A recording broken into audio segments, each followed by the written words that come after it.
Today, we're going to be talking about belief. A lot of people look at successful individuals and they might think, man, they might just have something that I don't. But in reality, it all starts with our belief. And I learned this many, many years ago from actually Tony Robbins, success guru back in the day, has written dozens of books when it comes to becoming successful. And he talks about belief leading to potential, potential leading to action, and then action leading to result, and therefore circles back to that's what your belief is. So we'll give some real life examples, and then I'll talk about my business in particular, or just success in general. So we'll talk about working out, right? Losing weight, getting in shape. We've all had to go through this, especially as you get older. I used to eat so much food, and my mom always told me, wait till your 30s, wait till your 30s.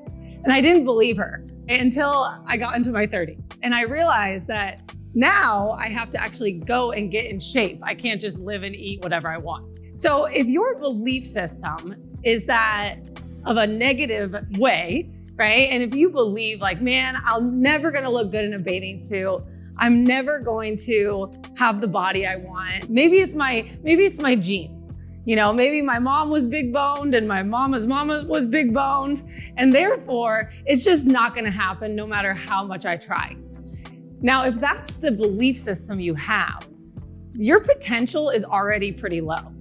So even if you get a gym membership, you go into the gym and that's your belief system, you probably won't work that hard, right? You might be the person on the mat looking at your phone instead of really pushing yourself.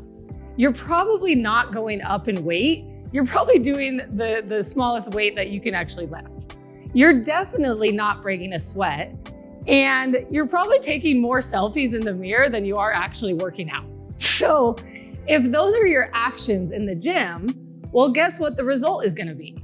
There's not going to be one, right? So therefore, what it does is it strengthens that negative belief system that you're just never gonna be able to get in shape.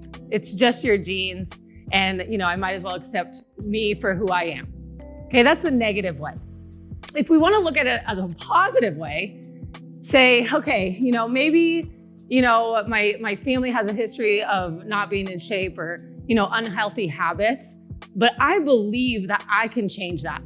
I believe that if I put in the work and I put in the time and get the coaching I need, that I can go into the gym and change the way I look come this summer, right? So your potential has now already doubled with what the result you wanna get.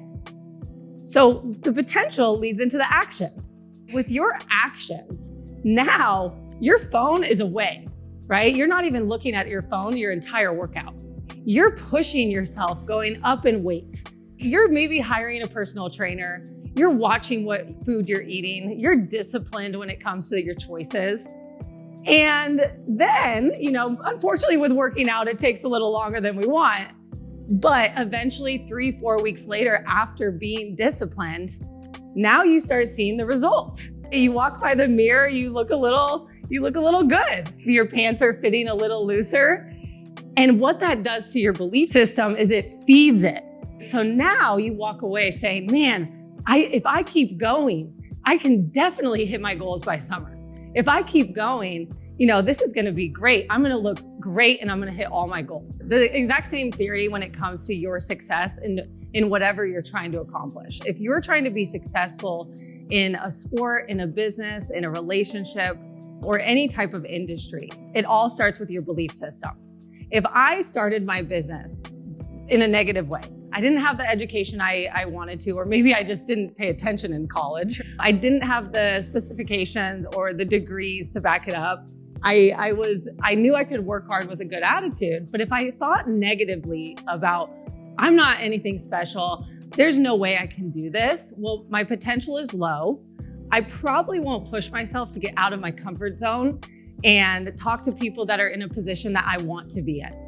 I probably wouldn't have, looked in the mirror and decided to fix things about myself that were gonna make me a better entrepreneur, right? So therefore, the result would have been not very good, which would have fed that negative belief. Therefore, on the positive, I came into starting a business. I didn't know what I was doing, but I saw examples of people and I thought, hey, if they can do it, so can I. I was positive that I was gonna put in the time, the effort, the energy that it took to be an entrepreneur and start a business. And I knew it was gonna be hard, but I was excited and positive to do it. So my potential starting off was already higher than a lot of other people, right? Then it came down to the action. This is where a lot of people miss out on. Late nights, early mornings, failing forward, correcting mistakes, picking up the phone and asking questions, humbling myself to people that were better at things in my business than I was, reaching out for help, and being willing to put in the time, the effort, the energy it does to run a company. So then after about a year of running my business, I started to see the result. The bank account was growing. We had more employees than we have ever had. So it strengthened my positive belief system.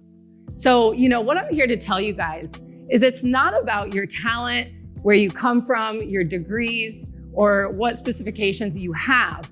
It all starts in the mind and what you believe. So whether it's a positive belief system or a negative belief system, you get to decide, and that's going to determine your future in whatever you're trying to accomplish.